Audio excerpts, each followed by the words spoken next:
Boa noite a todos e todas. Nós vamos dar início a nosso webinário, que é o 31º, né, que começou o ano passado, com os arteterapeutas daqui e de lá. E hoje nós temos um tema que é saúde integral e arteterapia. Eu vou apresentar para vocês a debatedora de hoje, Denise, né, de Oliveira Nagem.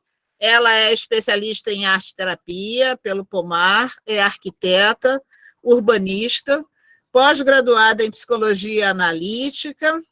Ela é focalizadora de danças circulares, terapeuta floral, de cristais e aromaterapia, geobióloga. Também ela é coordenadora de um curso, né, de formação em arte-terapia, que chama Têmenos, que fica aqui no Rio. É consultora profissional do selo Casa Saudável. E tem uma coisa aqui que você não colocou, que você é diretora de comunicação social, não é verdade? Da Associação de Arte-Terapia do Rio de Janeiro. Então, seja bem-vinda, né? Sua tarefa é super importante, porque você vai tecer a rede, né? E manter a rede tecida. Vou apresentar aqui nosso amigo, o Paulo Campelo, que está em Recife. O Paulo é um médico pneumologista, e imagina-se que, nesse momento, a vida do Paulo não está exatamente aquela tranquilidade, assim, aquele repouso, né? Imagino que Paulo esteja vendo coisas que ele jamais ia supor que veria, né? E passaria. Muito trabalho. O Paulo, ele é especializado também em medicina do trabalho, né? Ele dá aula na Universidade de Pernambuco, na disciplina de pneumologia, e na Universidade de Pernambuco ele tem uma façanha, uma proeza, que foi criar um programa, né, que se chama A Arte na Medicina às vezes cura, de vez em quando alivia, mas sempre consola. E aí, no âmbito das proezas, ele conseguiu inserir uma disciplina de arte-terapia na Faculdade de Medicina.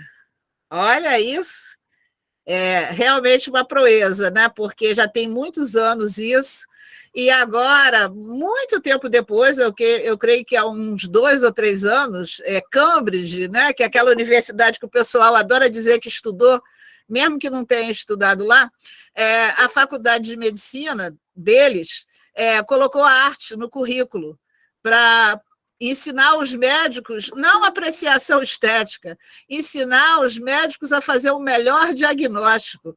Olha que delícia isso! Né? Então, seja bem-vindo, Paulo. Depois você vai contar um pouco essa história para a gente. E aí eu vou apresentar o Daniel Miele Amado, que vamos combinar que ele dispensa apresentações, não é verdade? Mas a minha função aqui é apresentar, então eu vou apresentar o Daniel. Ele foi gestor, né, por 10 anos no Ministério da Saúde, né, gestor de políticas e projetos de práticas integrativas e complementares em saúde, né, consultor do Ministério da Saúde por 10 anos. É o ex-coordenador da Política Nacional de Práticas Integrativas e Complementares no SUS, PNPIC, foi coordenador municipal de PICS em João Pessoa e é graduado em Educação Física, né? Lá pela Universidade da Paraíba. Tem uma coisa aqui que você não colocou no currículo, mas a minha especialidade é ficar contando essas coisas que não estão escritas. O Paulo...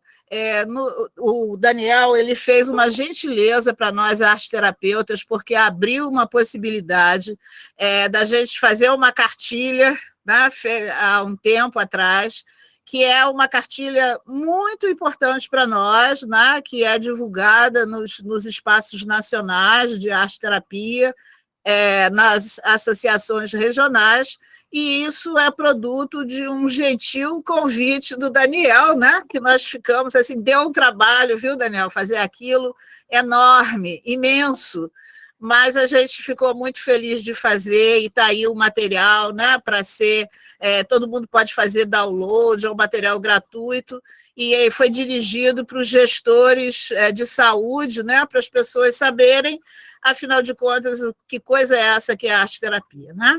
Então, assim, publicamente, muito obrigada pelo convite. Denise, passo para você, porque ainda tem um pessoal para ser apresentado, né? Vamos lá? Sim, verdade. Então, antes das apresentações, eu queria agradecer o convite de estar aqui, né, nesse webinário mais uma vez. Muito honrada com o convite e sempre muito feliz de tanto aprendizado que surge depois desses debates, né, durante e depois. Então, vamos lá. A gente tem 2 convidadas, né? Nossa mesa está bem equilibrada hoje, né? Convidados, 2 homens e 2 mulheres. Então, nós temos Luzia Helena Barros Matias. Ela é arteterapeuta formada e pós-graduada pela Pomar, médica ginecologista e obstetra, palestrante e autora de livros de temática espiritualista. Há mais de 25 anos, ela divulga o método chamado de método de autocura, que é um conjunto de saberes e habilidades que visam auxiliar os que passam por doenças, lutos, sofrimento físico e emocional a assumir o protagonismo da sua saúde, entendida como bem-estar integral. Nesse campo, ela publicou um livro reunindo essas propostas, enriquecida pelas experiências vividas com pessoas e grupos diversos. Então, o nome desse livro é Método de Autocura, que é resultado desse projeto chamado Viver em Plenitude. Eu também gostaria de acrescentar que, depois da vinda da Luzia para a arte-terapia, né, muitas outras pessoas da espiritualidade vieram fazer arte-terapia, né, com a experiência do trabalho dela, foi fantástico. Na época eu ainda estava na Pomar e me lembro bem, todo mundo dizia, eu estou lá com a Luzia, estou lá com a Luzia, né? E por essa inspiração também vieram ser arte-terapeutas. Então, a nossa outra convidada é a Flora Elisa Fussi, arte-terapeuta pela UFG de Goiás. Ela é arte-educadora pela UNAERP de São Paulo, mestra em Ciências da Educação pela UNP e especialista em psicoterapia com base psicanalítica pela PUC de Goiás. Ela tem pós-graduação em aperfeiçoamento e impacto da violência na saúde pela Fiocruz. Atua como arte-terapeuta na Secretaria Municipal da Saúde de Goiânia desde o ano de 2000. Coordenadora, supervisora de prática e orientadora de TCC da pós-graduação do curso de formação em arte-terapia Vivar, que fica em Goiânia. Ela é atual vice-presidente da ABCA, que é a Associação Brasil Central de Arte-Terapia. Ela atende adultos como arte-terapeuta clínica lá em Goiânia, Goiás. E apresentar a nossa anfitriã, né, a autora desse projeto, desses webinários, que é a Ângela Filippini, arte-terapeuta, psicóloga, diretora da Clínica Pomar de Arte-Terapia. Ela é a nossa atual presidente da Associação de Arte-Terapia do Rio de Janeiro, mestre em criatividade pela Universidade de Santiago de Compostela, na Espanha, e doutora em ecologia social pelo EICOS, na UFRJ. Né? E eu queria acrescentar aqui também que foi minha grande mestra, né? Onde eu comecei os caminhos da arte-terapia e com quem trabalhei também, tive a honra de trabalhar durante muitos anos.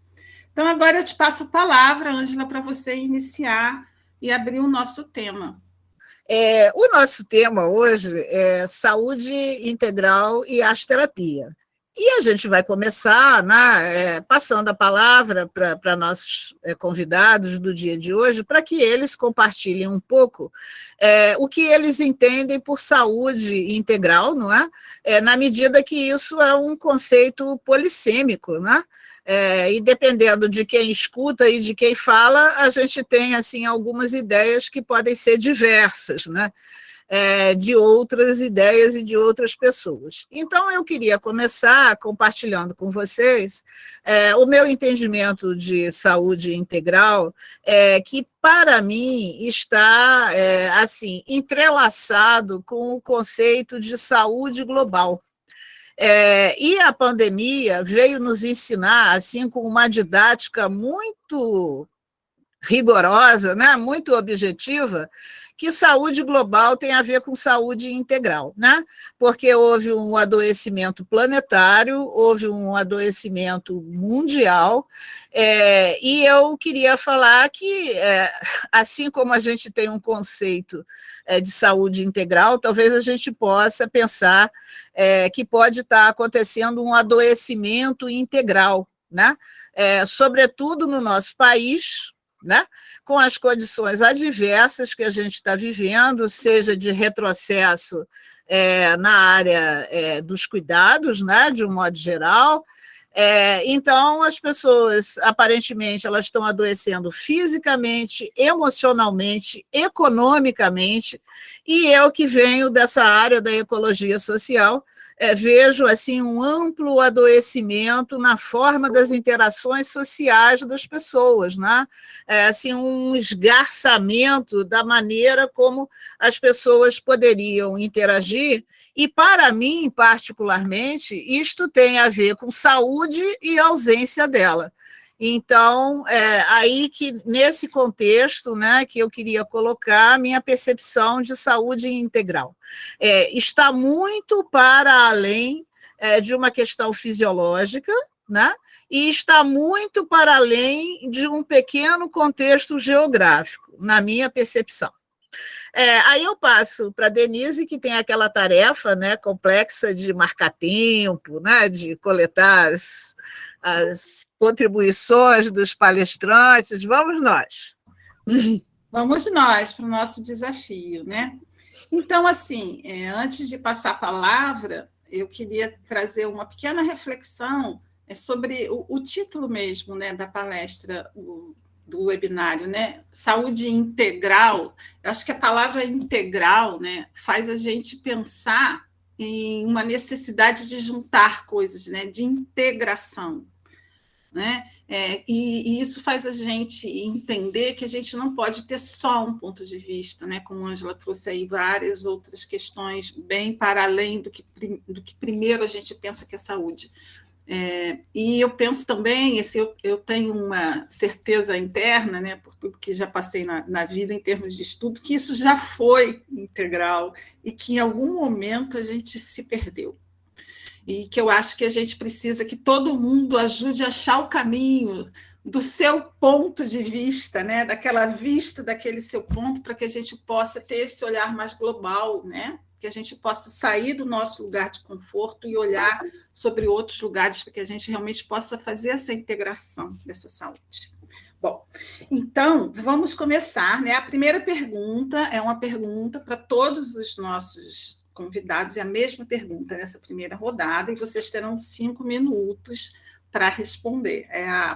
O exercício da síntese. Não é? Então, a primeira pergunta é: o que é para você saúde integral? E aí eu queria começar com o Daniel Amado, contar para a gente como ele vê. Vamos fazer um exercício, né? 5 minutos Mas eu acho que a Ângela já tocou em alguns pontos que são fundamental, né? Trazendo, né, desse global, né? Não tem como a gente pensar saúde de uma forma isolada, né? Essa individualidade, ela é uma grande ilusão, né? Isso não existe, né? Nem tem. Eu acho que o maior choque que a pandemia está trazendo é dizer que os países, que essas fronteiras, elas também não existem, né? Não tem como eu pensar, fechar minhas fronteiras e achar que vou ficar bem, né? Porque não vai, né? Vem a variante de um outro lugar, vem uma outra variante e começa tudo de novo. Então, assim, a gente está sendo desafiado para quebrar essa barreira da ilusão, né? Então, globalmente a gente tem uma saúde, a gente faz parte do sistema, né? E tão crítico quanto a própria pandemia agora está vindo, né? Todas essas questões ambientais também, né? Chuvas torrenciais na Europa, calor no Canadá, né? De mais de 40 graus, eu fiquei chocado que as, né, ostras lá, né, estavam cozinhando ao ar livre, né? Então, só do calor, né? Gelo, o frio negativo no Brasil. Então, assim, como pensar, né, que o meio ambiente não está totalmente relacionado, né, com aquilo que a gente passa, né? Então, não tem, né? A minha saúde está intimamente ligada ao meio ambiente, né? E agora a gente está sendo provado isso de uma forma muito crítica. E aí a Denise estava até falando no começo, né? Dessa questão da arquitetura, né? Dessa bioarquitetura, bioengenharia. Então, assim, a gente está, né, se distanciando da natureza, né, dessa relação com a natureza, isso também adoece a gente, né? Então, a falta de lugares verdes, a falta de contato com a natureza, nossas crianças sendo criadas longe desses ambientes, né? Então, tudo isso faz parte de uma saúde integral, né? E aí eu estou pensando nessa minha relação de sujeito com algo que é externo, né? E aí, ainda nessa relação com o que está, né, externo a mim, as pessoas, né? Nós somos, eu achar que eu vou estar bem, né, tendo pessoas ao meu lado, né, um parente, um amigo, um vizinho, uma pessoa próxima, alguém da minha comunidade que não está bem, isso me afeta, seja, né, por dificuldades econômicas, dificuldades emocionais, né, o desemprego que a gente está tendo no Brasil, isso afeta a gente, afeta as pessoas, afeta, né, como a gente se sente. Então, essa ilusão, né, da individualidade, né, ela atrapalha, né, o nosso entendimento do que é estar saudável, né? Então, eu estou bem, eu estou ganhando bem e isso está ok. Não, né? Eu tenho sofrimento por diversas tensões de estar num ambiente, né, onde as pessoas não estão em equilíbrio, não existe um equilíbrio nas relações, né? E aí, trazendo para um núcleo mais próximo, né, de como eu me relaciono com os sujeitos, como eu me relaciono com as outras pessoas, né? Tudo isso é saúde, e a minha capacidade de me expressar, de me relacionar, de me sentir, né, dentro dessa relação, né, isso é profundamente saúde, né? E aí, para mim, esse é um grande ponto de relação da arte-terapia, né? Desse exercício, né, de eu me compreender, eu me aprofundar, né, em mim, né, e conseguir me relacionar com os outros, me expressar de diversas formas, né, me expressar no mundo, né, a partir desse mergulho interior também, né?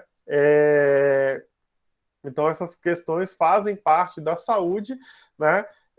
E aí vem outras camadas, né, da saúde mental, né? Então, como é que eu estou nos meus pensamentos, na minha emoção, né? Como é que eu estou, né, na questão orgânica também, que faz parte, né? Mas o orgânico, ele está diretamente relacionado a todas essas coisas, né? Se eu tenho um ambiente poluído, como meu corpo vai estar saudável? Se eu me alimento de alimentos, né, envenenados, como eu vou ficar saudável, né? Então, né, dando uma viagem assim, a saúde integral é esse equilíbrio entre os meus vários aspectos interiores, né, com aquilo que está fora de mim, que é um grande sistema, né? Não existe uma barreira real, né? Existe uma relação entre essas coisas todas, e a saúde é o melhor equilíbrio que tem em relação a esses diversos aspectos. Então, isso que você trouxe, né? A gente estava conversando até antes mesmo de começar oficialmente aqui. A gente esquece que o planeta é um ser vivo, né? Como nós. né? Inclusive, durante esse tempo de pandemia, de muitas dessas chargezinhas que apareceram, vocês devem ter visto uma do hospital, em que o planeta Terra estava deitado na cama, né? Todo cheio de ataduras, e os outros planetas do outro lado do vidro, com faixas assim: você vai ficar bom, você vai ficar boa, você vai ficar boa, estamos aqui te visitando. E se o nosso planeta está doente, não é? É muito difícil a gente se manter dentro dessa saúde integral. Então, agora eu vou passar a palavra para a resposta a essa pergunta para o Paulo Campelo. O que é para você saúde integral?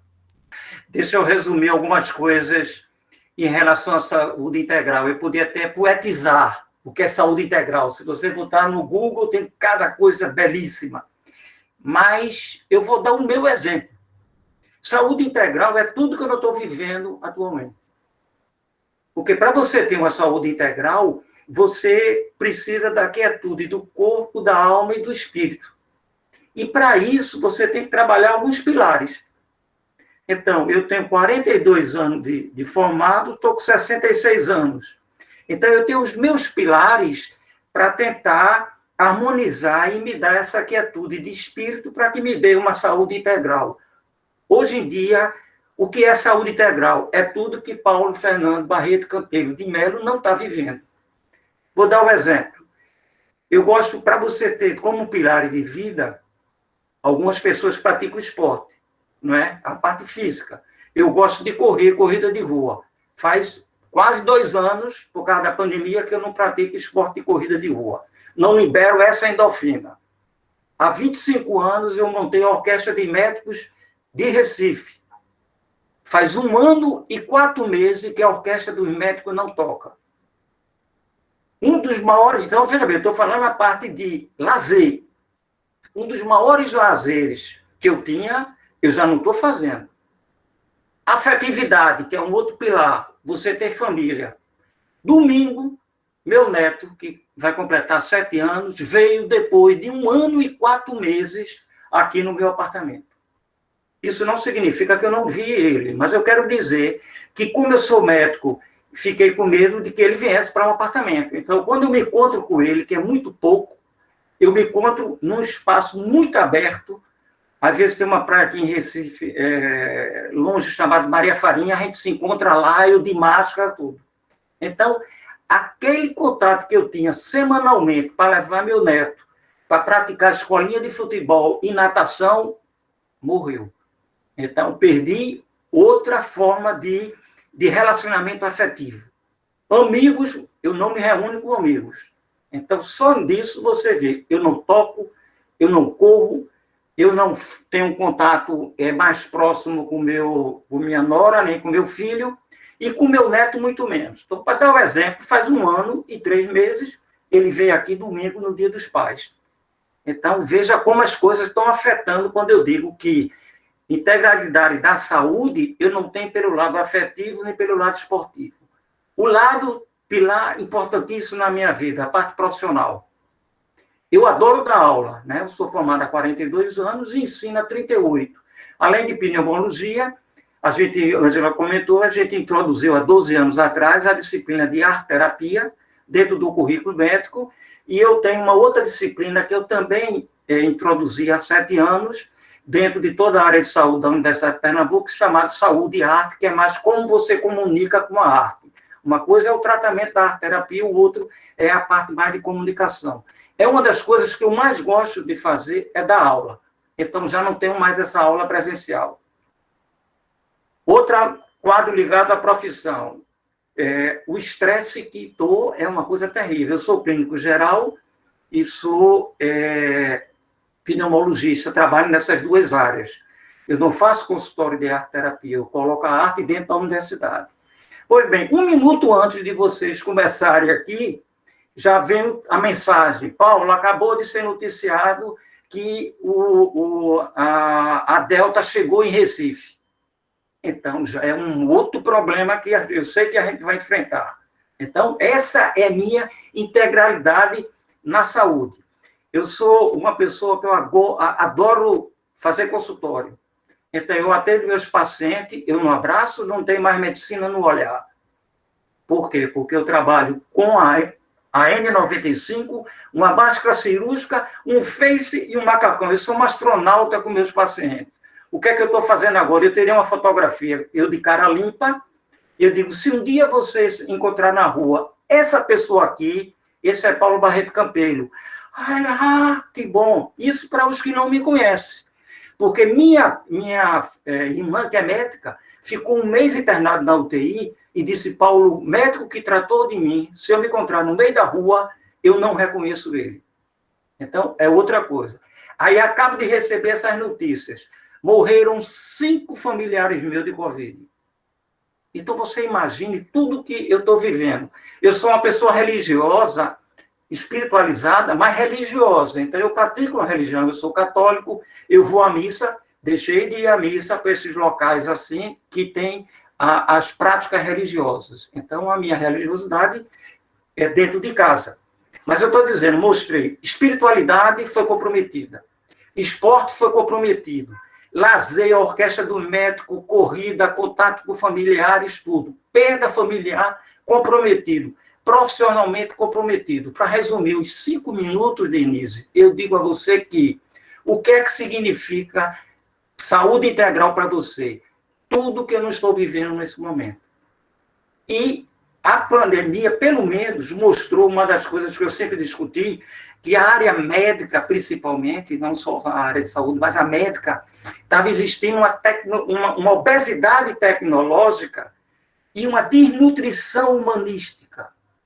O que é que ocorreu? Essa obesidade tecnológica e desnutrição humanística, a Covid veio mostrar a necessidade de você ter um investimento na alma humana.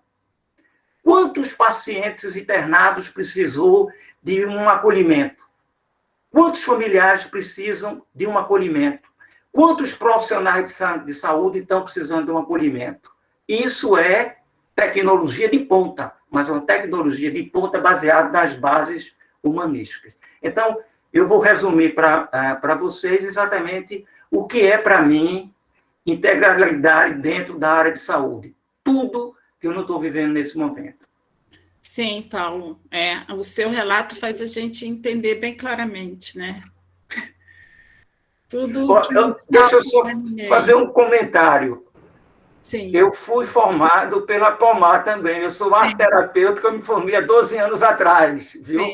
Ela se esqueceu de dizer isso. Ela rasgou meu diploma de arteterapeuta, viu? Sim, me lembro, né? Porque a Pomar dava o curso em Recife. Mas a minha justificativa é porque eu lembro mais rápido o pessoal que é do Rio, viu, Paulo? Que é de Recife, é mais longe, aí a gente demora mais um pouquinho para lembrar. Mas ela deixou para você contar isso, foi isso, Paulo? Foi, né? Tá bom. Né? Então, assim, acho que fica bem claro, né? E assim, me chama muita atenção isso que você traz da obesidade tecnológica e a desnutrição humanística. Quando você falou isso, me fez lembrar uma cena que também rolou aí pelas redes sociais dos pacientes internados, né? Todo aquele equipamento, né? Os tubos e a sensibilidade de umas atendentes de enfermagem que fizeram umas luvas, né? Botaram nas luvas uma água quentinha, né? Para trazer esse contato físico para o paciente que estava lá desacordado, né? Mas com certeza percebendo a diferença, né? Como se tivesse alguém ali dando a mão para ele o tempo todo. Então, eu acho que, com certeza, né, eu creio que também a área médica, principalmente a que trabalha nos hospitais, aprendeu muito, né, com essa experiência devastadora para todos nós, né? E eu espero que esse aprendizado ele não seja perdido aí, né? Obrigada, Paulo, pela sua fala. Então, agora, a mesma pergunta para a Flora. Flora Fussi, o que é saúde integral para você, Flora? Eu trabalho no CAPS com pessoas com transtorno mental de moderado a grave. Então, o que é saúde para uma pessoa que tem transtorno mental? Né? Vou pegar aquela pessoa crônica que antes ficou internada em clínica por muitos anos. Então, para essas pessoas, conviver com a família, ser aceita na comunidade, no lugar em que vive, né? No bairro que vive, ajudar na casa, às vezes isso é a saúde, porque estão se sentindo aceitos. A gente tem pessoas, usuários, como a gente chama, ela foi internada muitos anos em clínica, já tem 20 anos, né? Tem 20 anos que eu estou trabalhando no CAPS, como arte-terapeuta, e essa pessoa era muito comprometida no começo, né? Eram pessoas egressas de clínica, quase não conversavam, hoje elas vão para o CAPS para conversar. Então, eu acho muita graça, ela sai de casa, vai, Goiânia, a gente tem o terminal de ônibus, que você pega o ônibus até o terminal e o terminal distribui para os outros lugares, né? Então, ela mora perto do terminal, ela vai no terminal, toma o cafezinho dela e depois vai para o CAPS. Então, ela fica lá, porque ela já tá bem. Então, ela conversa, ela almoça, ela fuma, encontra um, encontra o outro, e ela tá ótima. Mora na casinha dela, né, que a gente ajudou a família a aceitar que ela tivesse a casinha dela, né, que era só separar com o muro para ela ter o espaço dela. Então, isso, para essas pessoas, é saúde mental, né? Então, é muito diferente da nossa realidade. Mesmo na pandemia, se a gente fizer alguma coisa que a gente gosta, também ajuda a preservar a nossa saúde mental. Então, eu vejo assim que são para pessoas, né, diferentes, outras pessoas que tenham outras doenças, né, que são outras doenças crônicas, outras coisas trazem felicidade e trazem um pouco de saúde mental. Sim, é interessante, né? Que às vezes coisas tão simples que para a gente não está nesse lugar, né, da questão mental, né? A gente é considerado, né, saudável, e que a gente não dá tanta importância, né, para essas pessoas. E qualquer pequena vitória é uma grande vitória, né? Saber como lidar com aquilo que é muito difícil, apesar de ser muito fácil para os outros, é uma grande vitória. E estar bem, né? Estar bem consigo por conta disso, né? Muito bom. Os pequenos detalhes, né? Obrigada, Flora. Então, agora a nossa quarta convidada, né? Quarta só porque vai ser a quarta a falar. Luzia Matias, o que é saúde integral para você? Gente, eu também sou médica nas horas vagas, né? Atualmente só ginecologista, mas quando eu fiz a Pomar ainda era obstetra, né? Saía às vezes da Pomar para ver gestante. Inclusive naquele dia épico que a gente leva aquela criatura em tamanho integral para casa, eu fui com o seu Zé do meu lado, sou chamada no hospital, entrego o carro para o rapaz que manobra. Quando ele olhou aquilo, ele não queria entrar no carro, né? Então, assim, estamos vivendo muitas mudanças. Fiquei muito tempo em casa, né? Depois comecei a atender, não com tantos cuidados, que meus doentes, a princípio, não são doentes de Covid, né? E, assim, assistir a mudanças na área médica enquanto ciência. Esse tipo de conversa que a gente está tendo aqui era impensável no meu tempo de acadêmica. A medicina se constituiu como uma ciência e dominada por um pensamento materialista. Então, quando hoje você vê um cardiologista como Roberto Sporcati falando em congresso sobre cardiologia e espiritualidade, fazendo pesquisa dentro de um hospital de primeira linha, como é o Procardíaco, aqui no Rio de Janeiro, a gente vê muita luz no horizonte, uma mudança de paradigma. E esse paradigma que eu adoto no meu trabalho, né, que eu já fazia antes de ser arte-terapeuta, com a espiritualidade, depois levei a ferramenta da arte-terapia para trabalhos com grupo, com indivíduos. A ideia é uma das definições da Organização Mundial de Saúde, né? em que saúde não é ausência de doença, é bem-estar. E eu vejo isso todos os dias. Vejo pessoas que não têm nenhum diagnóstico, estão em profundo sofrimento. E vejo pessoas com câncer, com metástase, que estão ótimas, né? Estão em estado de bem-estar, porque estão bem resolvidas com os outros parâmetros, né? Bem-estar emocional, bem-estar espiritual, bem-estar social, porque não se isolam, não ficam num sofrimento que torne difícil a convivência, e com isso vão impactando na saúde física, porque aumentam a imunidade. Então, assim, eu estou querendo levar o doutor Paulo lá para o meu grupo. Vamos lá, doutor. Eu vou te mandar o endereço eletrônico para você participar da nossa reunião. Porque a nossa matéria-prima de trabalho para levar esse bem-estar, que para nós é saúde, nosso material de trabalho é esperança, nosso material de trabalho é criatividade, é aí que entra a arte-terapia. E, sabe, eu tenho hoje uma fé nisso, uma convicção nisso, e nós somos uma geração que vai deixar para as futuras gerações, como a geração de 1900, por exemplo, deixou para nós o testemunho da resiliência do ser humano. A geração de 1900 passou por 2 pandemias e por 2 guerras mundiais. E a minha avó, que era dessa geração, é uma ancestral que eu cultuo, venero, que me deixou uma herança maravilhosa, imperdível, e agora a bola é nossa. A gente tem que deixar para a humanidade esse legado de que o ser humano dá conta, sim. Os problemas são muitos, são gigantescos, principalmente nessa área ecológica. A gente leva essas cacetadas, né? Veio esse relatório agora dos cientistas ambientais. Eu fico 2 minutos arrasada. Depois eu digo assim, o que eu posso fazer? Né? O que eu posso fazer? E aí a gente vai fazendo contato com outras pessoas que estão também fazendo coisas.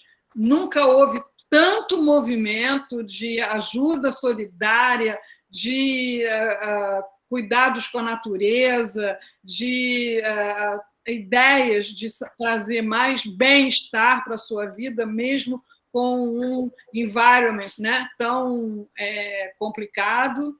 Então, assim, é esse o meu trabalho. A minha busca não é por falta de doença, falta de problemas, falta de dificuldades.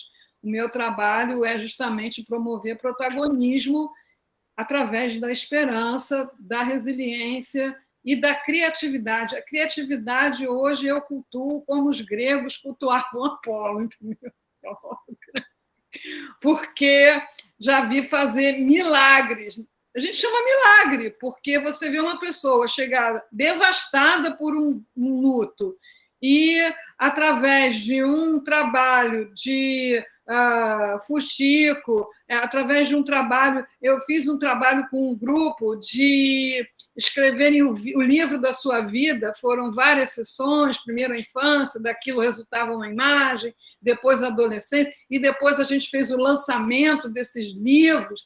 Ninguém dizia, vendo aquelas pessoas, que foram aquelas que chegaram sem sentido existencial, sem nenhuma perspectiva de futuro, e algumas foram fazer arte-terapia. Foi mesmo, foi um berçário, né? Foi um grande berçário de arte-terapeuta. É isso. O meu trabalho é ouvir esses relatos, essas coisas pesadas. Não trabalho com alienação. Não, isso não está acontecendo, não. Mas o meu material de trabalho é esperança e criatividade, e é esse o meu discurso, né? E com essas falas de vocês, né, a gente compreende que aquela definição de saúde integral que a gente acha lá no Google, ela está deficiente, não é? Não é só biopsicossocial, é afetiva, é ecológica, é espiritual, não é? Assim, tem tanto, é criativa, tem tantos outros fatores que ajudam. E quando você diz também de que tem muita gente trabalhando, né, fazendo a sua parte, eu acredito piamente nisso, porque né? A gente sabe que se tem muita sombra acontecendo é porque tem muita luz. A gente tem que catar onde que está a luz e ficar perto dela, né? Porque se estamos vivendo esse tempo de trevas tão obscuras é porque tem muita luz sendo produzida. Isso é física, né? Quem estudou aqui física, pelo menos no pré-vestibular, sabe disso. Bota um grande holofote e vê a sombra negra que vai fazer, não é? Então, a gente tem que ficar lá do lado da luz para também amenizar as nossas grandes sombras, né? Ângela, com você agora, para você fazer o fechamento dessa primeira rodada. Tá. Luzia, eu vou contar uma história sobre você. Luzia, né, além desses atributos todos, né, essa história, obstetra, ginecologista, arte-terapeuta, etc., ela, quando estava assim, trabalhando, né, estudando arte-terapia, enfim, ela organizou um trabalho que era uma visita guiada ao Mercadão de Madureira. Não é verdade, Luzia? Quem não mora no Rio de Janeiro talvez não entenda a extensão do que é isso. O Mercadão de Madureira são muitos andares de tudo junto, misturado, bicho, flor, comida, artigos religiosos, artigos de papelaria. É uma maravilha multissensorial. E lá ia a Luzia fazer esse despertamento, né, essa ativação sensorial com a visitação ao Mercadão de Madureira, mas existem segmentos da população que levantam assim um pouquinho o nariz porque é um mercado popular, né?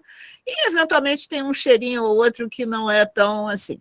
E aí eu fiquei me lembrando que nessa aliança de saúde integral e saúde global, tem um aspecto da saúde global que vai refletir na integral e que reflete na gente, que é o aspecto transnacional.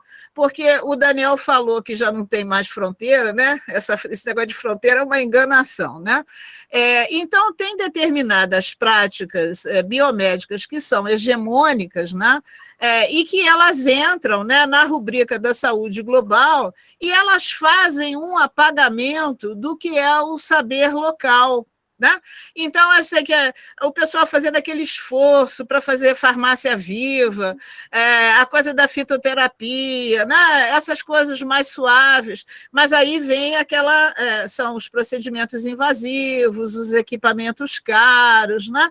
E aí eu queria trazer uma questão, né, assim, dentro dessa coisa da saúde integral, que as pessoas, sobretudo de vida urbana, é como se a vida delas fosse secando, né? Então não tem natureza. O Daniel fez um vídeo lindo, que qual o conceito de saúde? Acho que o título é esse, né? É um vídeo só de imagem, parece que ele é um arte-terapeuta, está lá no canal dele. Lindo. Fazendo uma contraposição de um tipo de saúde com outra coisa, né? E aí eu queria rapidinho, Denise, contar uma história, que é uma história pública, porque saiu no jornal, mas eu vou compartilhar com vocês. Tem uma cronista aqui no Rio que se chama Cora Ronay, que ela é tradutora, enfim, e ela tem 8 gatos. E assim, é aquela pessoa que coleta, que resgata, etc. E aí ela tinha um gato favorito, que é aquele que chegou mais baleadinho da rua, né? E ele tinha assim, uns privilégios na casa, e ela deixava ele beber a água do copo. Ela botava o copo quando ela estava escrevendo, aí vinha Tomás para beber a água, aí ela não se preocupava, depois ela ia, enchia o copo e tudo certo. Quem mora no Rio sabe o que é que a gente bebe, né? Metais pesados, geosmina, etc.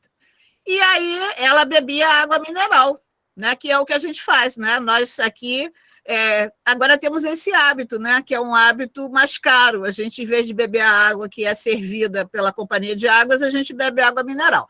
Tomás também. Só que ela, como é uma pessoa idosa, ela teve um dia que ela não conseguiu repor o estoque de água mineral.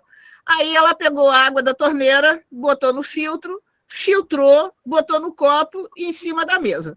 Tomás chegou, cheirou a água, parou, cheirou a água, deu aquela meia volta assim, né, aquela rabiada assim, e foi-se embora e não bebeu a água. O que eu quero conversar com vocês?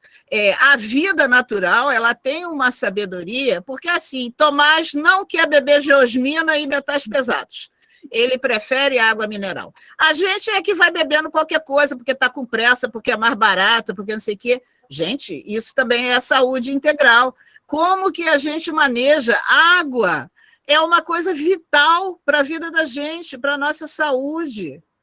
Vital. Mas, assim, não sei a cidade das outras pessoas, porque tem gente aqui do Brasil inteiro, o que é que vocês estão bebendo, mas aqui a gente bebe umas coisas que, ó... É verdade. Quando você fala da sabedoria dos animais, eu me lembro que quando eu fiz geobiologia, né, a gente também aprendeu o seguinte: os povos do deserto, né, quando eles estão lá caminhando e resolvem descansar e vão fazer o seu acampamento, antes de escolherem um lugar onde montar as barracas, eles soltam os animais. Onde os animais se deitarem, ali eles fazem a barraca para dormir, né? Então, tem essa questão. A gente também perdeu muito esse nosso cheiro, né? Essa nossa intuição animal, que eu acho que também faz muito parte dessa nossa saúde integral. Antes da gente passar para a segunda rodada, eu estou dando uma olhada aqui nas mensagens. Luzia, o pessoal está pedindo para depois você compartilhar o link do grupo e você dar o seu Instagram, que acho que você vai ter mais pessoas aí, né? E assim, eu apoio que o Paulo vá lá para o seu grupo também, viu? Agora com as distâncias não existem mais, assim. Isso foi uma coisa boa da pandemia, que tem que ter alguma coisa boa, né, gente? As distâncias estão bem cortadas. Você vê, se não seria possível isso aqui hoje, não é? Então, vamos passar para a segunda rodada de perguntas. Aí a gente vai ter perguntas mais específicas, né, dentro do trabalho de cada um, para a gente saber um pouco mais e ficar mais esperto, mais sábio. Então, a primeira pergunta vai ser para o Daniel, né? A gente quer saber um pouco mais desse trabalho de tantos anos, né, como gestor, né, nas políticas públicas, né? Como é que isso também acaba interferindo nas nossas vidas privadas. Então, a pergunta para você, Daniel, é assim: como gestor durante tantos anos, como você vê que essa saúde integrativa impacta nas nossas políticas públicas e também no campo privado? Porque aqui a maioria de nós, arteterapeutas, não trabalha no setor público, né? São poucos. A Flora hoje vai falar um pouco sobre isso, que ela trabalha, mas a maioria de nós não. Então, a gente gostaria de saber um pouco o que você, qual a sua experiência nessa questão. Acho que primeiro dizer assim que ótimo ouvir a fala de todos, né? Cada relato, né? Da Flora no CAPS, né? A Luiz, o Paulo, né? Cada um traz experiência que eu acho que complementa e fala de tudo isso, né? Só é possível ter uma mudança, né, de uma política pública, da gente conseguir mudar essa, né, a partir de vários trabalhos que são feitos em pequenos lugares, que vai crescendo, cada trabalho desse, né, você vê que convence outras pessoas a fazer arte-terapia, a enxergar o mundo de uma forma diferente, e isso em algum momento ele chega a se tornar uma política pública. O que é a política pública? É quando esse pensamento ele se internaliza para dentro da estrutura, né, do Estado, que teoricamente é o espaço que tem que servir a sociedade, mas ele serve vários interesses, né?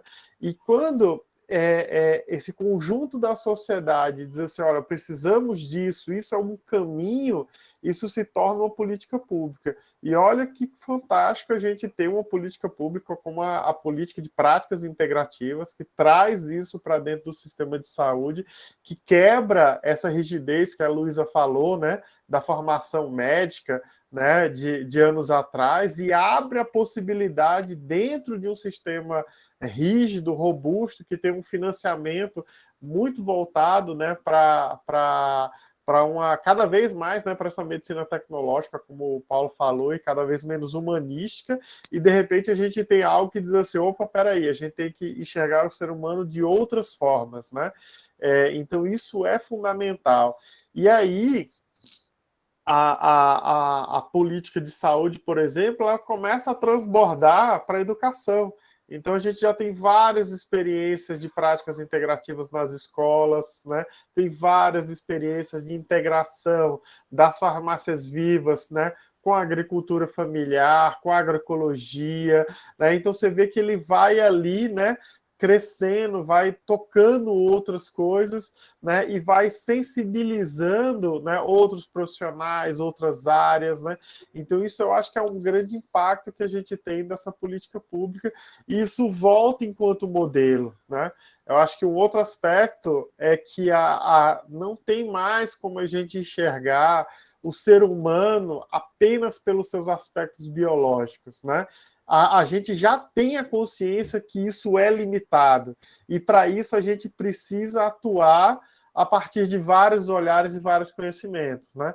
A gente tem algumas pessoas, como a Denise, né, que tem essa formação ampla, né, e que isso é fundamental para poder cuidar dos sujeitos.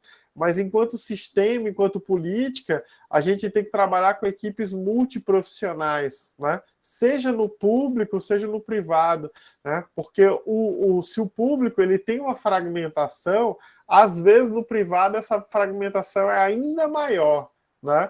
Porque, por exemplo, os planos de saúde não é um plano de saúde, é um seguro-saúde. Se você tiver alguma coisa, você corre lá para ser atendido. Isso não é um plano, né, que hoje o sistema de saúde faz, o SUS, né, que vai fazer um planejamento terapêutico para aquela pessoa, e agora tem mais ferramentas, né? Então, no próprio privado, né, a grande mudança que eu enxergo para os próximos anos é a constituição de espaços onde tenha essa equipe multiprofissional atendendo o ser humano a partir dos seus vários aspectos. Isso já está acontecendo em muitas clínicas dessas hoje nos Estados Unidos, por exemplo, né, que vão, onde a consulta do médico ela é uma das consultas, né, mas você tem vários olhares ali, né, da sua alimentação, como é que está o seu sono, como é que estão as suas emoções, né, quais práticas você faz como, né, que lhe trazem, né, alegria, né, como o Paulo falou que é tão importante, né? Então, essa multidimensionalidade, digamos assim, do ser humano, ele precisa de uma abordagem, né, multi também, né? E eu enxergo que, para fechar, né, que a arte ela é uma parte essencial do ser humano, né? Então, o ser humano que não consegue se expressar de alguma forma, né, só em estar bloqueado nessa expressão, ele está adoecendo de alguma forma, né? Então, né, fora, né, todas as questões de saúde mental, fora todas as questões, né, que são benefícios da arte-terapia, mas só em não se expressar, isso já é um bloqueio, já traz adoecimento, já traz dificuldade nas relações, né? Então, eu vejo que a gente está transformando as políticas públicas e isso também está impactando na forma com que a gente vai se organizar, inclusive no campo privado, né? Então, né, o arte-terapeuta, né, do futuro, ele tem que estar pronto para trabalhar nessas equipes multiprofissionais, né, seja no público ou no privado, porque não dá para fragmentar mais, né? O ser humano, né, a gente, enquanto sociedade, já não aceita mais essa fragmentação.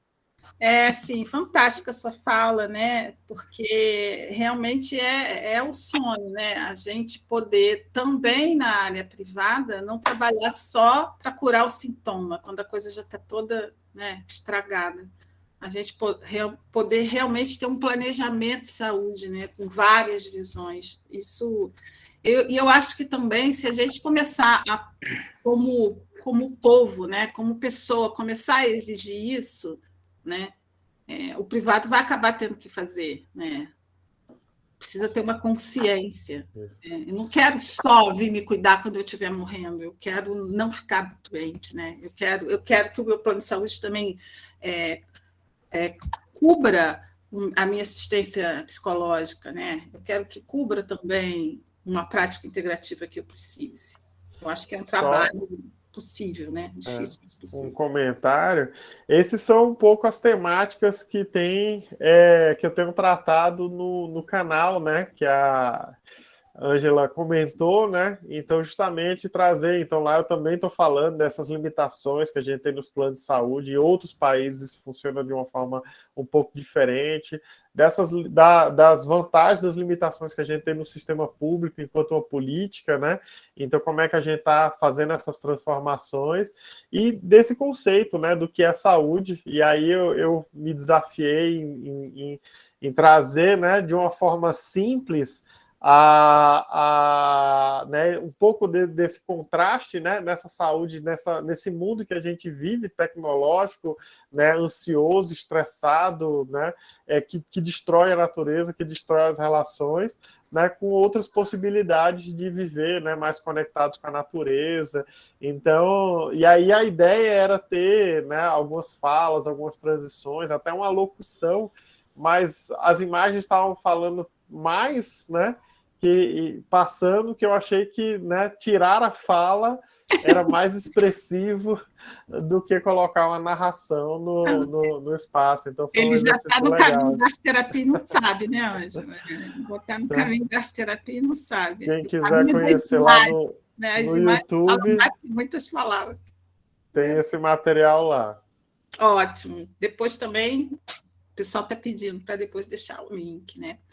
Então, e aí, o Daniel não é oficialmente arte-terapeuta, né? Mas ele já está nesse caminho, mas os nossos outros 3 convidados são.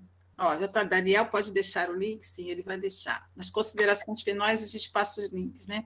Então agora a gente vai fazer perguntas específicas de arte-terapia, né? Para os nossos 3 convidados dentro dos seus campos de ação, né?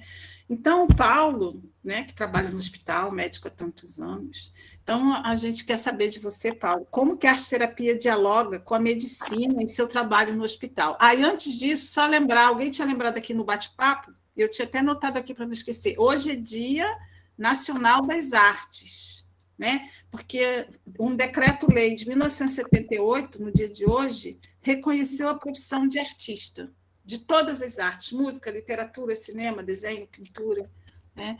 Então, um dia bem propício para a gente falar da ação da arte-terapia na nossa saúde integral. E aí, Paulo, como é que a arte-terapia dialoga com a medicina no seu trabalho no hospital?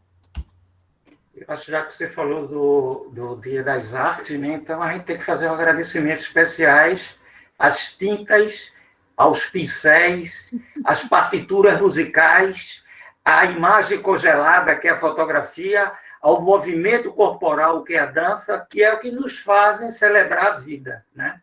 Bom, o projeto nosso já é muito antigo, porque completou o mês passado 25 anos do programa Arte na Medicina, às vezes cura, de vez em quando alivia, mas sempre consola, e são 17 projetos. Aí tem muita coisa. Eu vou resumir um pouco, para usar os 5 minutos, aquilo que eu acho que é mais fundamental. Me chamou a atenção que, quando eu terminei o curso de arte-terapeuta, eu digo, eu quero saber quantos médicos no Brasil, Luzia, são arte-terapeutas. Nós tínhamos 380 mil médicos. E eu fiz uma pesquisa nacional, tinha 13 médicos arte-terapeutas. Desses 13, 3, um era eu, outro era a Fátima, que também fez a Pomar, e Linier Maia, aqui de Recife. Os outros 10 era assim, era Alex do Rio de Janeiro, era um lá não sei aonde e tal. Então, você vê, eu não sei se na época a Luzia já fazia parte, isso está fazendo mais ou menos uns 12 anos ou 13, se você já tinha feito. Mas um número muito pequeno para uma ferramenta tão importante que era a arte. Eu me lembro, eu estou com 42 anos de formado, Daniel. Aí eu fui dar um plantão, logo no início, e um colega meu disse, Paulo, tu uma aperreado, atende aquele paciente ali e tal. Eu disse, o que foi que houve? Eu disse, não, eu saí de casa, minha irmã estava com uma dor abdominal muito grande. Aí eu disse, mas alguém foi lá? Eu disse, não, tem um médico lá, mas eu achei ele meio pirado. Eu digo, o que foi que houve? Ele deitou, minha irmã estava deitada na cama de minha mãe, era uma cama de casal, ele deitou, pediu um lápis de cor, um papel e disse, desenhe sua dor. Há 40 anos atrás. Francisco Barreto, conhecido aqui em Recife como Chicão. Ele trabalha ainda como médico. Aí eu digo, rapaz, esse cara não é doido, não, esse cara é um gênio. Esse cara viu que a dor de sua irmã, muito provavelmente, era uma dor psicossomática, e que ela ia colocar a dor ali. Ele disse, eita, Paulo, eu nem avaliei por esse aspecto. Uma outra coisa que eu vejo, Daniel, eu não sei se Daniel na época tinha conhecimento, no Congresso Latino-Americano de Arte-Terapia, em Ouro Preto, a gente levou um dos secretários tal do ministro da Saúde para lá, para que ele participasse de uma mesa, porque eu tinha tido uma experiência terrível aqui em Recife, há uns 15 anos atrás. O secretário de Saúde, um adepto da arte, disse, Paulo, botei no concurso público da área de saúde 5 vagas para arte-terapeutas. Isso há uns 15 anos, eu ainda não era arte-terapeuta. E aí, todo feliz. Daqui uma semana ele me chama e diz, Paulo, não vou poder. Eu digo, por quê? Porque o arte-terapeuta não está registrado no Ministério do Trabalho. Não era nem a profissão, era registrado, e podia ir, não podia botar no currículo. Aí ele disse, não, então eu boto como psicólogo, e a gente bota, não. Eu disse, sim, muita gente é psicólogo e não é arte-terapeuta. E a gente perdeu 5 vagas de arte-terapia.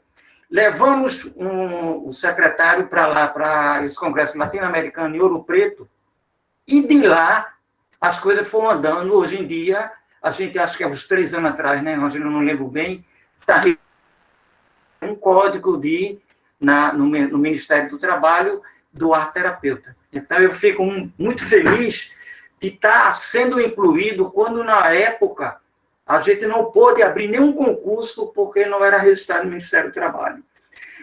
Agora... Só que agora já é, né? Desde 2013, não é, Denise? Desde 2000, o CBO, a gente já tem, eu acho que desde 2012. Eu estou dizendo, mas na época não podia nem abrir concurso, porque não estava ainda. Então, você vê como a coisa andou e a gente está discutindo outras práticas que possam ser utilizadas. Qual é a minha função na Universidade de Pernambuco? Primeiro é você mostrar a importância da arte dentro da área de saúde, dentro da comunicação, dentro do processo terapêutico, dentro do processo de acolhimento, dentro do processo humanístico, dentro do processo de agente transformador. E, para isso, você precisava movimentar. Quando, há 25 anos atrás, eu fiz o primeiro encontro médico-cultural de Pernambuco, se inscreveram 150 médicos. Tinha mais de 25 professores da Universidade de Pernambuco, que eram médicos, artistas, e ninguém sabia. Tocavam piano clássico, tocava flauta, eram cantores líricos, e ninguém sabia disso. Então, quando eu implantei a disciplina lá de arte-terapia e as outras, não tive dificuldade por isso, porque a maioria dos professores já tinham ligado à arte, mas era como se eles tivessem vergonha de colocar aquela arte. Então, eram poetas, pianistas, cantores líricos, flautistas, uma série de coisas. Tanto é que a gente montou a Orquestra de Médicos de Pernambuco, que completou 25 anos. E eu tive a notícia agora excelente. A gente volta em setembro a tocar. Eu não comentei que fazia 1 ano e 3 meses que a gente não tocava, vi uma mensagem aqui, Paulo, voltamos em setembro. O que é que ocorreu? A gente conseguiu colocar dentro do Hospital Escola da Universidade de Pernambuco, a gente fez um castelo de 3 andares, só como escolinha de arte para pacientes e adolescentes e crianças com câncer e cardiopatia. E isso já está com 19 anos. Isso aí você já teve várias dessas coisas. A gente acolheu, a gente fez com a possibilidade de ser um agente transformador. Muitos deles, hoje em dia, são artistas, são formados pelas universidades, não é? Porque aprenderam a arte. Teve um com câncer que disse, ainda bem que eu tive um câncer, porque eu fui me tratar no Evaldo Cruz e hoje em dia eu sou um músico profissional, porque ele aprendeu na escolinha. Então, são coisas que é preciso ser divulgada. Agora, para ser divulgada, você tem que implantar nas instituições. Implantar nas instituições não é difícil. É você chegar e começar a motivar algumas pessoas que gostam da arte e ver como a arte pode ser colocada. Não precisa ter um castelo de 3 andares. Obrigatoriamente, você não precisa botar a disciplina de arte-terapia dentro do curso médico, ou a disciplina de saúde e arte dentro de um curso da área de saúde. Isso são ganhos que realmente foram muito além do que eu imaginava. Mas você mostrar a importância da arte como ferramenta, como tecnologia de ponta dentro da área de saúde. Essas são as coisas principais. Só para você ter uma ideia, nós temos 1.150 alunos que passaram pela disciplina de arte-terapia. Isso significa o quê? Que 1.150, hoje em dia, profissionais da área de saúde que fizeram na Universidade de Pernambuco, pelo menos eles sabem que existe a arte dentro da área de saúde. Isso é que é importante. A gente tem que, primeiro, divulgar a importância da arte dentro da área de saúde, para que, a partir daí, você vê comunicação na área de saúde, você fazer um trabalho de COVID, utilizando cartoon, utilizando grafitagem, utilizando cordel, etc. Isso é arte, é comunicação, é arte na saúde. Não especificamente arte-terapia, mas arte da saúde é uma das principais ferramentas que a gente tem para utilizar na área de saúde de uma maneira geral, para que aqueles pilares que a gente trabalha para chegar na saúde integral, os pilares da espiritualidade, os pilares da profissão, os pilares da afetividade, do acolhimento, da família, do lazer, o profissional de saúde que passou por lá sabe, olha, eu posso utilizar a arte na profissão, eu posso utilizar a arte na espiritualidade, eu posso utilizar a arte na família, eu posso utilizar a arte em todas as regiões. Foi comovente para mim ver há uns 4 ou 5 meses atrás, eu acho que é um médico de Petrolina, Juazeiro, em Pernambuco. Ele era chefe da UTI, eu não sei se vocês viram esse vídeo, e, de repente, ele tirou uma paciente de Covid que estava no leito da UTI e dançou o forró com ela. Foi. Então, você imagine, aquilo já é a sensibilização que a arte traz. Então, é tecnologia de ponta junto da de nutrição monística. Os dois podem caminhar junto. Eu acho que, para isso, Paulo, isso é fantástico, né? Eu acho que tem uma primeira coisa que a gente precisa vencer, não ter vergonha de dizer que faz arte, sabe? Acho que isso para a gente que é arte-terapeuta parece que você está falando besteira? Não, porque a gente já fez isso, a gente já venceu essa barreira, mas existe uma barreira muito grande, como se fosse uma coisa menor, né? No momento que os não arte-terapeutas estiverem confessando isso com orgulho, né? E não com vergonha por estar fazendo coisa de criança, eu acho que muitas coisas vão melhorar, né? É uma coisa que a Ângela fala, a gente precisa começar a falar para não arte-terapeutas, a gente, como arte-terapeutas, a gente precisa falar disso para não arte-terapeutas. Só mais um segundinho que eu gostaria de dizer da importância. Eu sou professor de pneumologia, mas as minhas aulas práticas de pneumologia são com dramatização. Então, você pode utilizar até no currículo da pneumologia, você agora é o médico, você é o familiar e você é o doente. E você fazer uma dinâmica arte terapêutica, né, de dramatização dentro da cadeira de pneumologia. Eu já estou saindo da de arte terapia.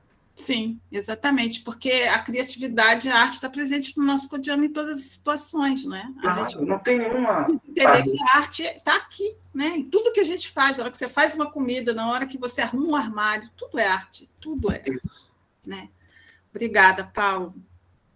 Então, agora a gente vai querer ouvir a Flora, um pouquinho da experiência dela lá no CAPES, né? Da arte-terapia lá no CAPES, na saúde mental. Então, Flora, qual a sua experiência na utilização da arte-terapia na promoção dessa saúde mental tão importante? Então, a gente tem lá no CAPES um trabalho multiprofissional e, assim, eu sempre fui muito bem recebida enquanto arte-terapeuta no CAPES, né, muito respeitada. Isso eu acho, assim, muito importante, né, porque não é em todos os lugares que isso acontecia antes, né, 20 anos atrás. E o que o Daniel falou eu acho muito importante, né? Que a arte-terapia também é o autoconhecimento.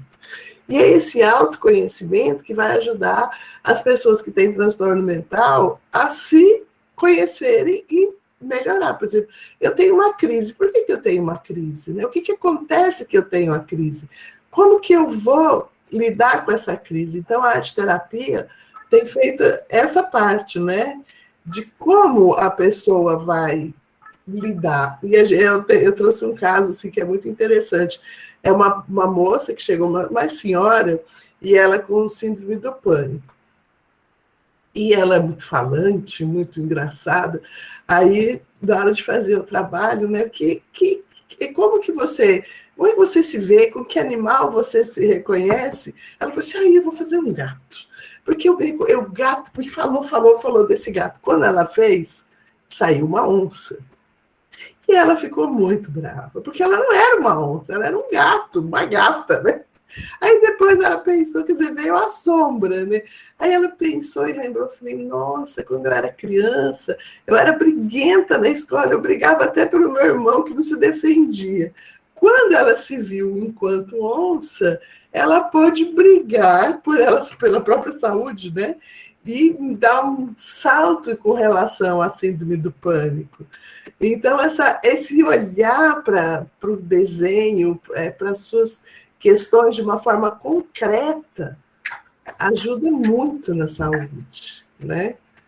E assim eu brinco sempre, né? A arte-terapia não é o que a gente quer, é o que vem. A gente tem que aceitar o que vem, né? Então, e o grupo de arte-terapia, hoje eu tenho um grupo de mulheres vítimas de violência, que começou com mulheres vítimas, que chegam no CAPS pelo adoecimento psíquico, que a violência adoeceu e transformou-se num transtorno mental.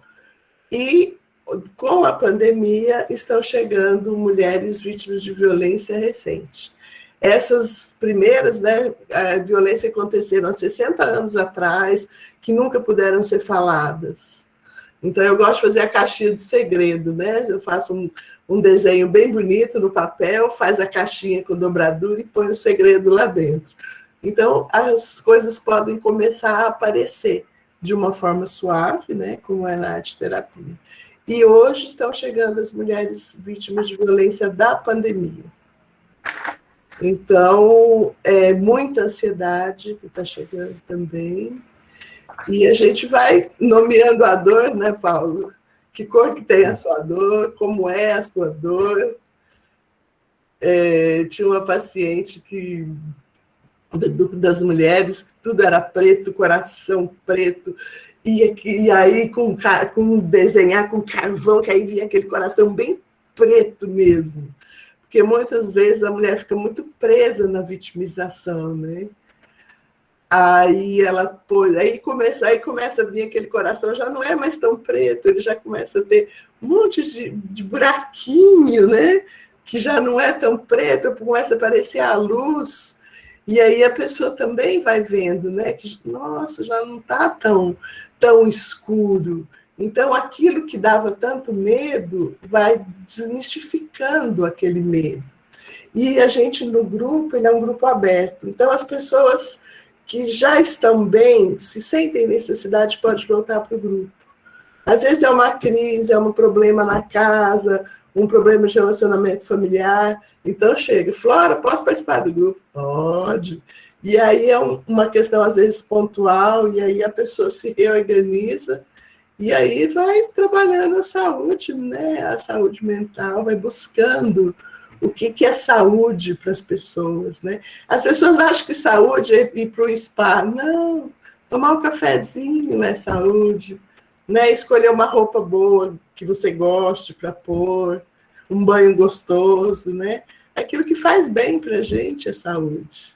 Saúde mental, principalmente, né? Sim, Flora, ai, que lindo, né? É um trabalho tão necessário, o trabalho de saúde mental com arte-terapia nos CAPs, né? Porque são pessoas que não têm, se não tivesse trabalho, como que elas vão procurar ajuda? Não é? Exatamente. Então, assim, é um lugar, é quase que um oásis, chegar ali e ter um espaço para falar daquilo, né? Ter alguém que te escute, ter alguém que vá te acolher, porque se não for ali no CAPs, onde será? E é interessante, saúde pública, o material é escasso, né? Sim. A gente faz milagre. Faz milagre, faz bazar para vender, e às vezes a pessoa está está em crise, né? E vai lá e pega a tinta. Eu acho ótimo. Aí os usuários, está gastando a tinta, vai acabar a tinta. Deixa acabar a tinta. Aí faz lá com a mão e tudo, e aí já se sente melhor, já está bom. Sim. Tem que ser muito mais criativo que qualquer arteterapeuta, né? Quem trabalha. Tem que ser. Mas eu tenho material. Eu tenho muita sorte. A gente trabalha numa chácara, então eu tenho areia, tem planta, tem flor. Sim. A gente faz mandalas na areia. Esse é desse ponto. Tem saguizinho, tem coati, tem macaco. Estou no paraíso da saúde mental. Maravilha.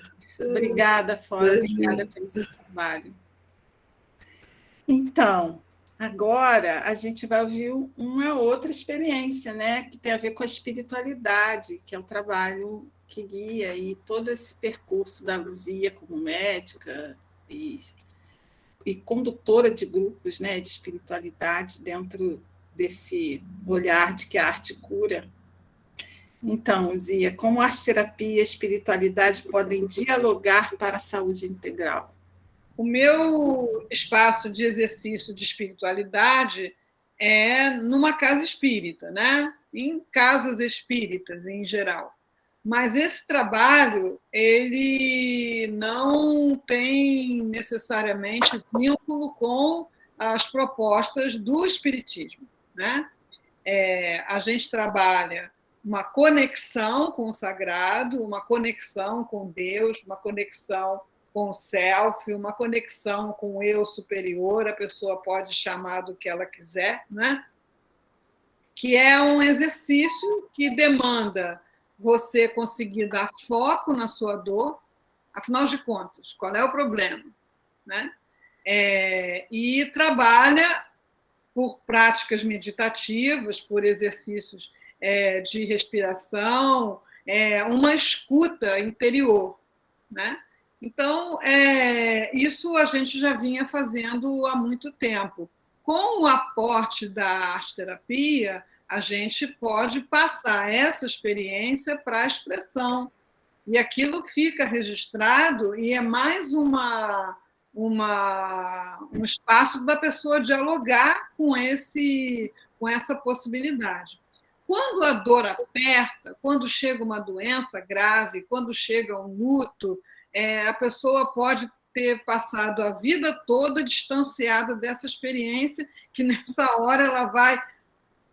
Ah, meu Deus! Né? Ela vai procurar essa conexão, mas é uma habilidade como outra qualquer, né? É uma habilidade que demanda que seu cérebro esteja treinado, que demanda que você consiga fazer essa conexão de uma forma produtiva. Então, a espiritualidade entra nisso. Todo o nosso trabalho passa por uma conexão com o sagrado, com o divino, como acontece nos 12 passos do AA também. A gente entende que essa conexão é fundamental. O que a gente está assistindo agora na medicina, por exemplo, é que a percepção do impacto disso na saúde está evidente demais, então está se correndo atrás, né? Pessoas com a mesma questão física, né? Aquela que faz prece por qualquer proposta, aquela que tem um grupo ligado à prece, que ora por ela e que a assiste, que a visita numa visita espiritual, aquela que tem um mentor espiritual, aquela que tem uma convicção de que não é um amontoado de célulazinha, né? Esses têm uma evolução mais favorável. Tem menos estresse, a gente sabe o que significa menos estresse, é menos cortisol, é menos adrenalina, é menos botar uma máquina para funcionar todo vapor,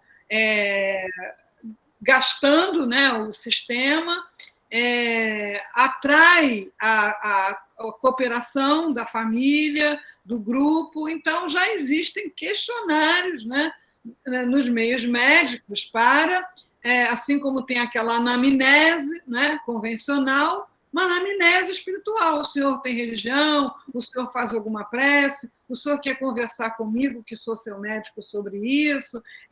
Você tem alguma assistência? Você quer que essa assistência seja levada em conta? Então, no espiritismo, por exemplo, as pessoas trazem um receituário dado por um espírito, através de um médium. E aonde que o médico está aberto para ler isso, para ver isso? E, às vezes, ali tem informações preciosas. Tem informações preciosas que a gente pode reforçar, né?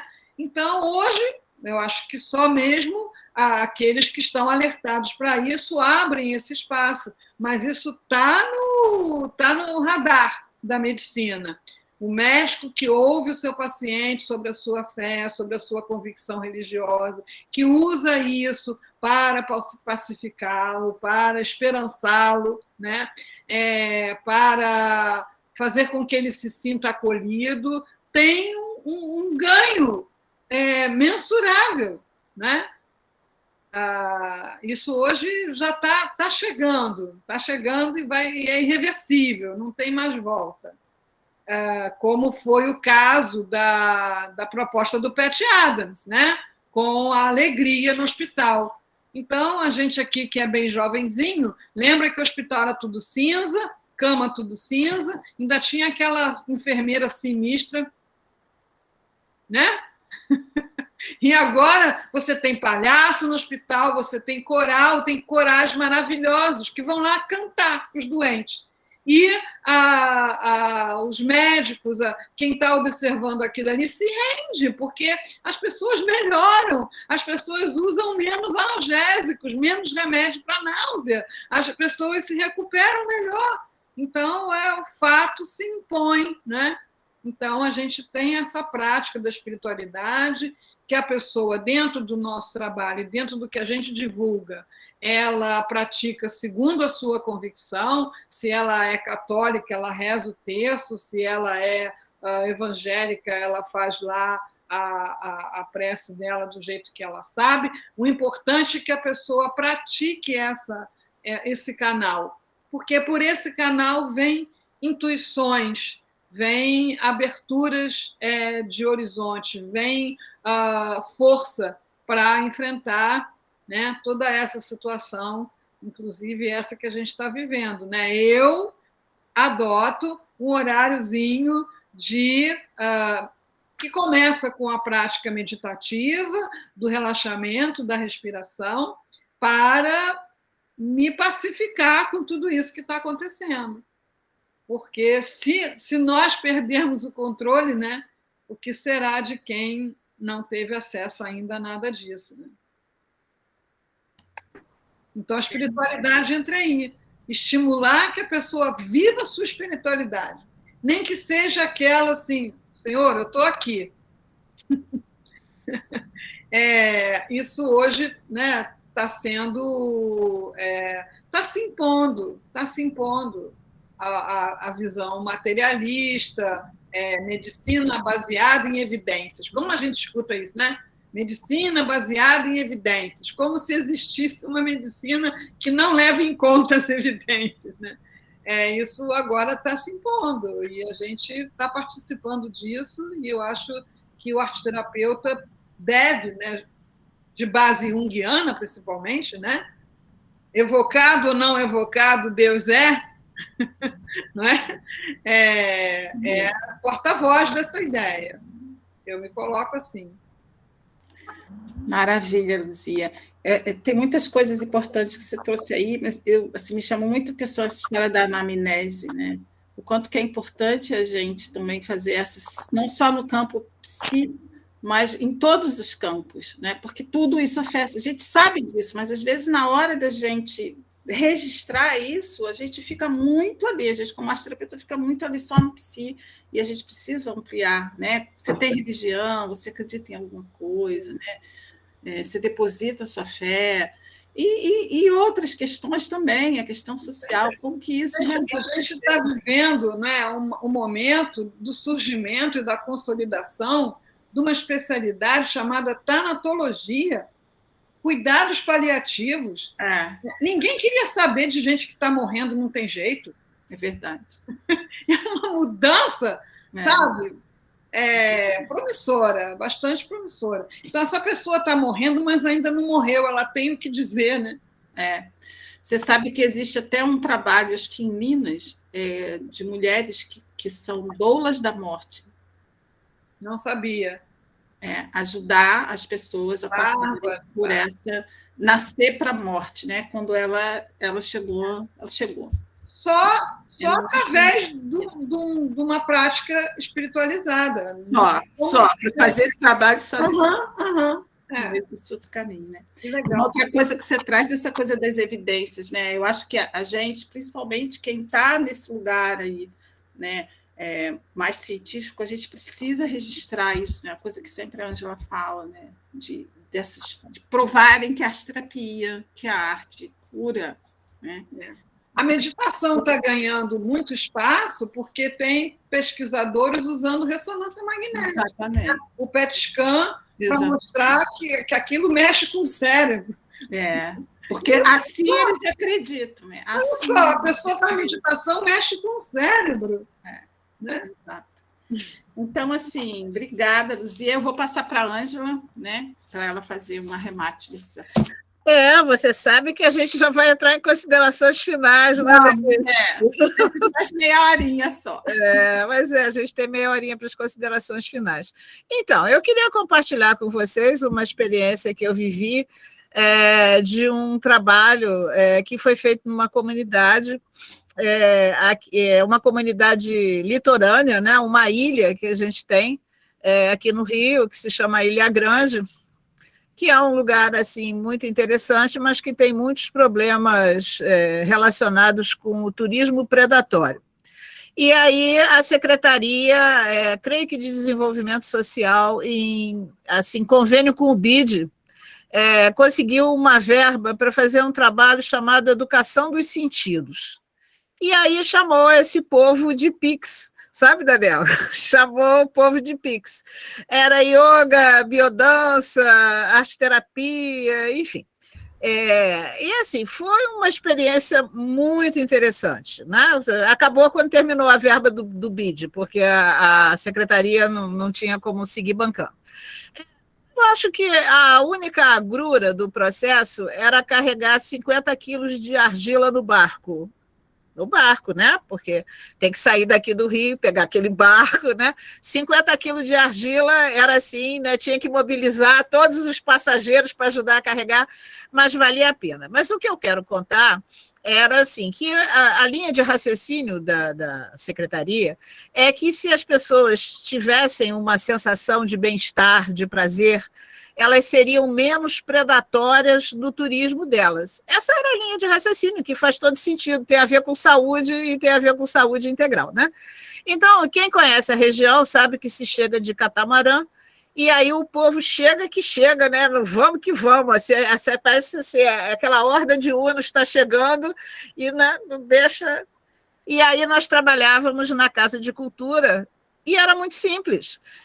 Tinha a argila, mas também tinha as bobinas de papel craft, né? Quem é arte-terapeuta sabe, para trabalhos de grandes grupos, e embalagens de plástico cheias de tinta, e nada mais do que isso, né? Animais entrando, passando por cima da folha e tal. E aí a gente ficava com tudo pronto, esperando o pessoal chegar no catamarã. E aí... Quando aquela porta grande, aberta, aquelas tintas, aí tinha gente que chegava assim na beira da porta e dizia assim, ué, que é isso aí? Ué, isso daí é papel, pincel, tinta. Você quer experimentar? Pode, pode. Mas vai ter que pagar? Não vai ter que pagar. Mas eu não sei fazer, não tem importância, pode vir. E pronto. Isto era tudo, hein? Não era um workshop formal. Mas o que eu quero contar é o seguinte, que tinha gente que chegava às 9 da manhã. Era o primeiro catamarã chegando lá. Às 5, quando a gente ia fechar, a gente tinha que pedir para que, olha, agora a gente vai ter que fechar, nós estamos recolhendo as coisas, terminamos por hoje.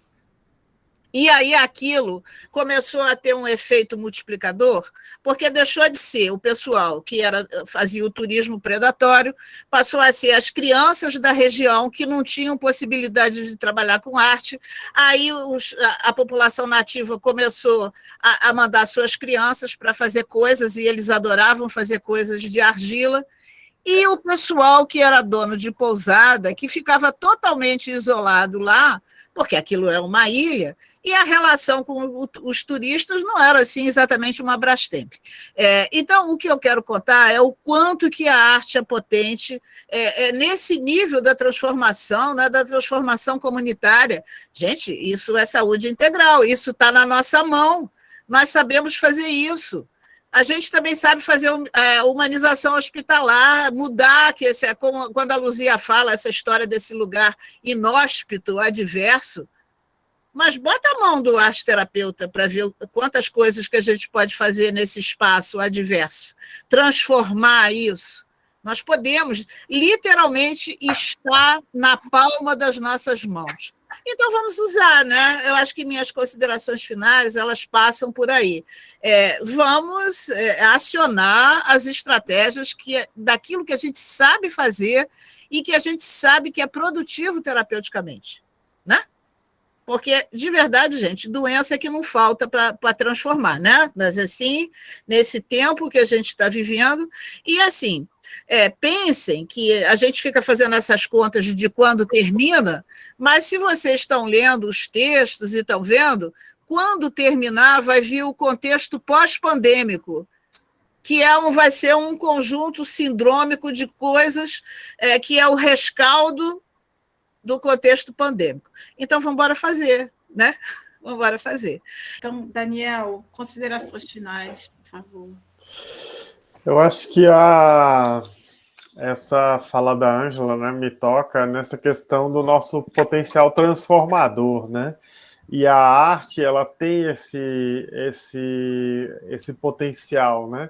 Seja nessa transformação interior, né, que eu acredito muito, né, nessa reconexão, porque não adianta a gente, né, só, né, trabalhar para fora se não tem nada que nos conecte, né? Então, eu acho que isso é fundamental. E dessa transformação exterior, né? E aí a gente pensar, seja com sujeitos, alguns casos na clínica que você tem, isso já está transformando a sociedade. Ninguém tem que ter planos megalomaníacos, né, de transformação, né? Cada mudança que a gente faz, né, vai transformando o todo. E claro que também, se você pode, né, fazer algo diferente, algo que você saiba que está dentro da sua capacidade, também fazer, né? Então, esse é um pouquinho o objetivo aí do meu canal, né? De a gente lá dentro do ministério, né, por ser uma estrutura rígida, muitas vezes a gente se sentia ali amordaçado, né, trancado, né, porque você não tem, né, as ferramentas, você não pode, né, acessar todos os meios de comunicação.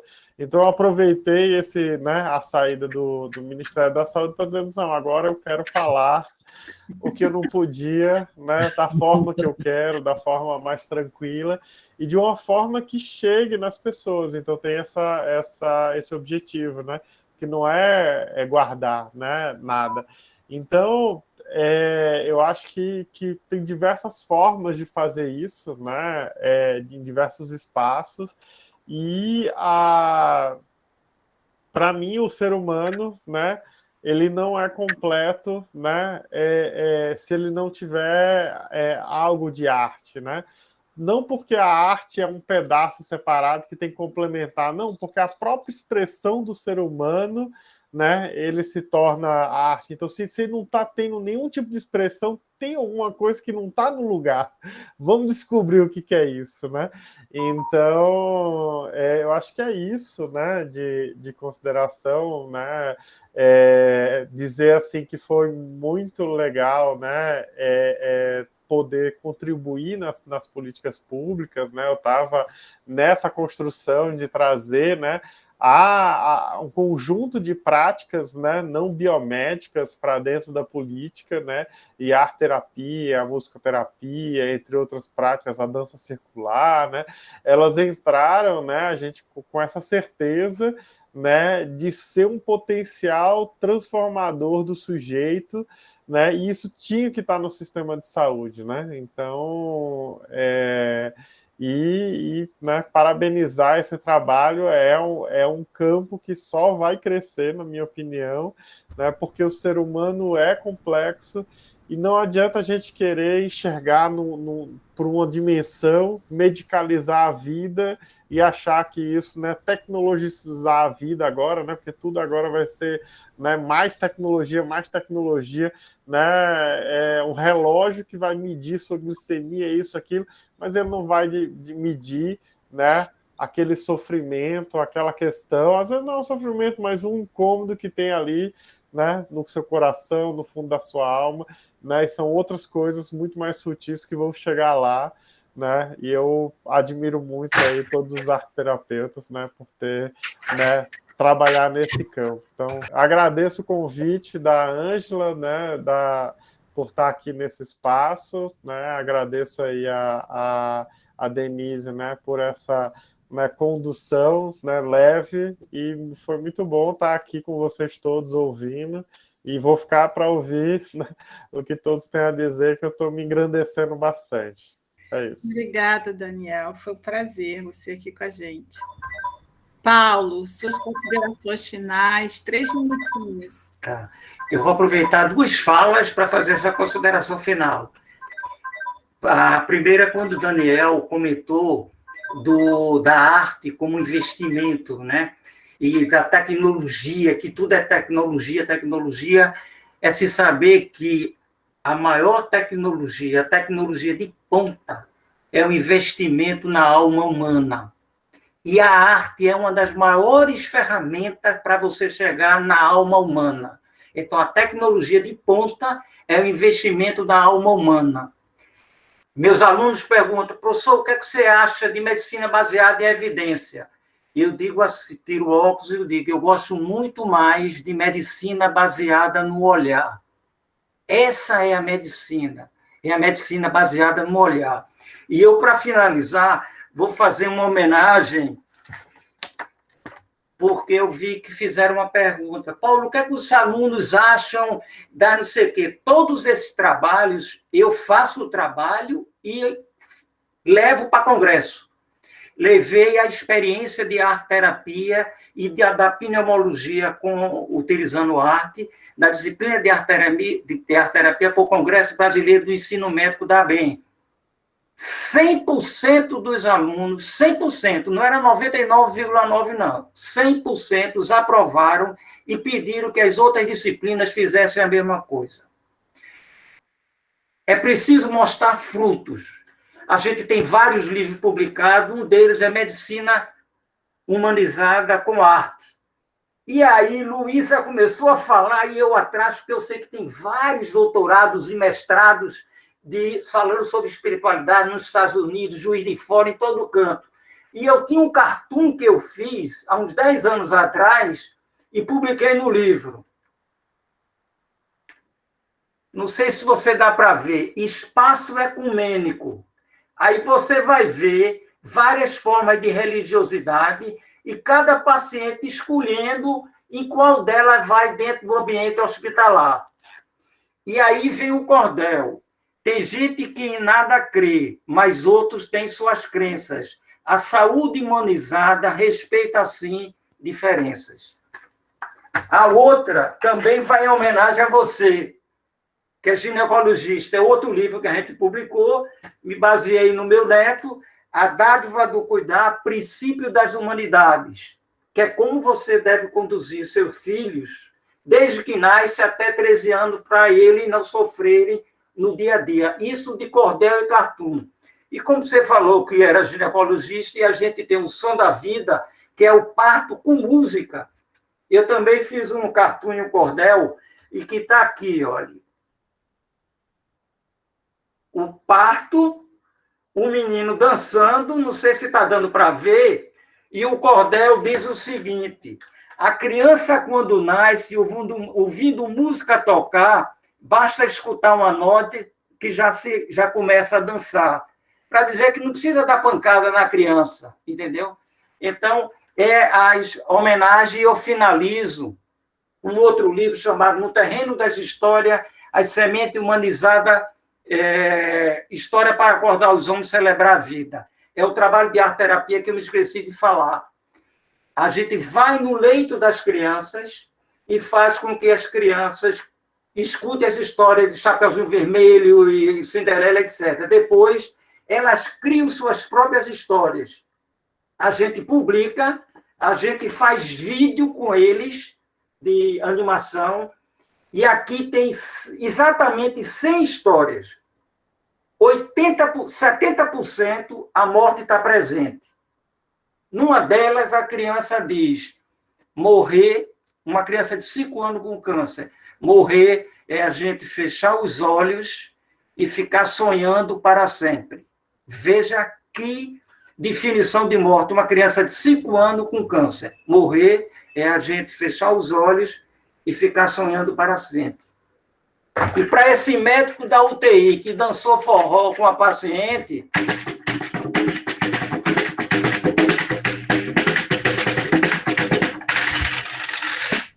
Muito bom, Paulo. Obrigada. Agora você tem que dizer como é que a gente compra esses livros também, não é? A Orquestra dos Médicos vai tocar para vocês aí, quando vocês chamarem, a gente vai para lá, viu? Tá ótimo, Paulo, obrigada. Agora, Flora, suas últimas considerações. Então, hoje, quando eu cheguei no CAPS, lá o nosso CAPS é 24 horas, né? Então, as pessoas ficam internadas 15 dias, e quando eu cheguei, a gente tem um ramachão, e ela estava, os bancos todos pintados, com flores, árvores. Foi tão gostoso olhar aquilo, né? Porque estava assim, suave, gostoso. Então, é a arte humanizando o espaço pela própria paciente que estava lá. Ontem à tarde, ela pediu tinta e foi pintando, né? Então, eu deixo isso para cada um que está aí em casa, nessa pandemia, buscar arte, livro, qualquer coisa, cantar, dançar, fazer coisas que gostem, né? Para a gente ter mais saúde mental. Isso mesmo, obrigada, Flora. Luzia? Bom, eu quero dizer assim, que o doutor Paulo precisa rever o autodiagnóstico. Eu há muito tempo não vejo alguém tão saudável. Reveja seu diagnóstico. Não. Você está muito saudável. Não, eu continuo sem saúde integral nenhuma. Mas olha, seu diagnóstico está erradíssimo. Você está saudável para dar e vender. Enfim, para as pessoas que se interessaram pela minha fala, eu não tenho Instagram, né? Você bota lá Luzia Matias no Google, que você vai ter acesso a um monte de palestras. Aí você assiste, vê se faz sentido para você, e aí você pode fazer chegar para mim, pela Pomar, pela Ângela, o seu contato, e a gente entra em contato e para te passar o link da reunião, tá bom? Te explico melhor do que se trata, tá? E aí... E o seu livro? Estou morrendo de vergonha. Não, só que livro careta. Mas, enfim, esse o método, ele é inspirado num livro de uma autora espiritual que trabalha com psicologia, chamada Joana de Ângeles, e foi um conteúdo que me salvou quando eu tive câncer. Então, eu estou aqui exercendo o arquétipo do médico ferido, né? E passando aquilo que eu li ali e vi que eu estava... não só não estava me ajudando, como estava me matando, com o meu pensamento, com as minhas emoções, com o meu abandono dos cuidados do corpo, com tudo, né? Eu estava fazendo tudo errado. Então, esse conteúdo me ajudou muito e eu, a partir daí, me dediquei a compartilhar, tá? Mas, puxa, não faço desenho bonitinho, canto forró, nem faço cordel, preciso fazer um método de autocura com arte. Deixa eu dar aqui uma dica. E o livro vende na Amazon. Sabe, gente? É facinho assim. A pessoa Google lá na Amazon, tem o livro da Luzia. Pronto, falei. Já que ela não diz, a gente... Sim, olha, foi uma noite agradabilíssima, foi um encontro precioso, estou muito mais saudável do que quando aqui cheguei. Minha gratidão para todos. E, Daniel, força aí, porque eu não consigo imaginar o que seja levar essas ideias para o mundo político. É tarefa de herói. Estamos juntos.